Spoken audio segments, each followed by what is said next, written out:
What's going on, guys? On this episode of On the Set, I'm checking out Dark Night of the Scarecrow, a little hidden gem I found and decided to review. This one's about a vengeful scarecrow that takes revenge on the people of a small town. So let's get into it. We start off with a guy named Bubba, who's in a field picking flowers with a little girl. Bubba's played by the bad guy from Darkman, but it's weird because he's doing like a simple Jack thing here. Meanwhile, there's a mailman named Otis watching them with binoculars from behind some bushes.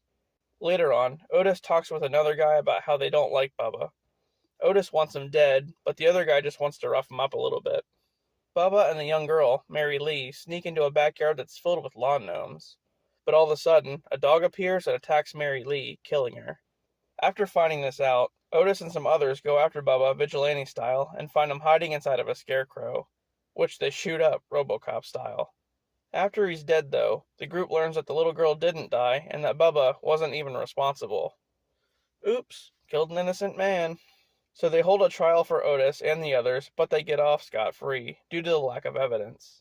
One night, Mary Lee finds a lei she made for Bubba laying on her nightstand, and she goes outside to try and find him. As it turns out, nobody told her he died. But she runs into Bubba's mom, and she explains everything, but Mary Lee still isn't getting it. Sometime later, Harless, one of the guys who killed Bubba, is at home with his wife when they see a scarecrow out in the distance. Harless blames the other guys for doing it, thinking it's a prank, but it's not.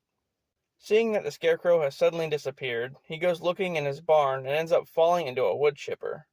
Ouch. After that, Otis goes to deliver some mail to Bubba's mom, and she basically calls him a pedophile and says to stay away from Mary Lee. But, I didn't get that vibe from him, unless I missed something. Then, another one of the killers, Philby, sees the scarecrow in a field next to his grain silo. He runs up to it, and the screen just goes black. So, what happened? Later that night, Mary Lee is at some Halloween event happening in town, and she plays hide-and-go-seek with some other kids. Suddenly, Mary Lee is confronted by Otis.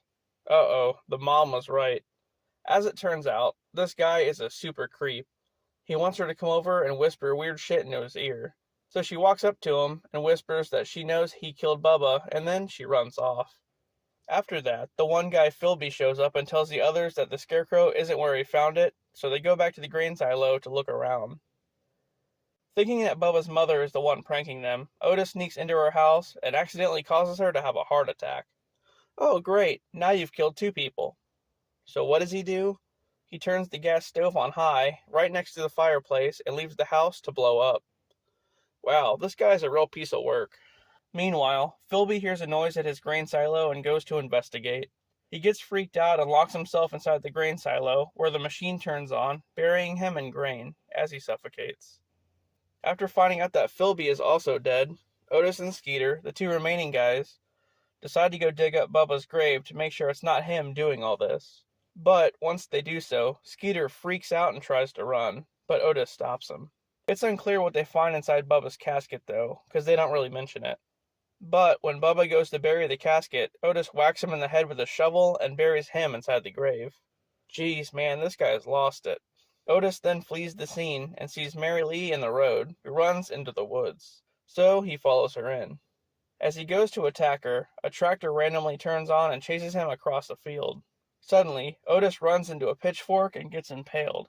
As it turns out, Bubba is in fact the scarecrow, and he brings Mary Lee a flower. The end. Well, this wasn't horrible, not as fast-paced as I would have liked, but the revenge plot was cool. Gunning down an innocent, simple Jack kind of guy, and then having him come back as a vengeful scarecrow, that was alright. But what about that sketchy mailman? Could the town not see that guy was fucked up? Someone needed to call in Chris Hansen, seriously. Alright guys, that's all I got for now. I'll see you later.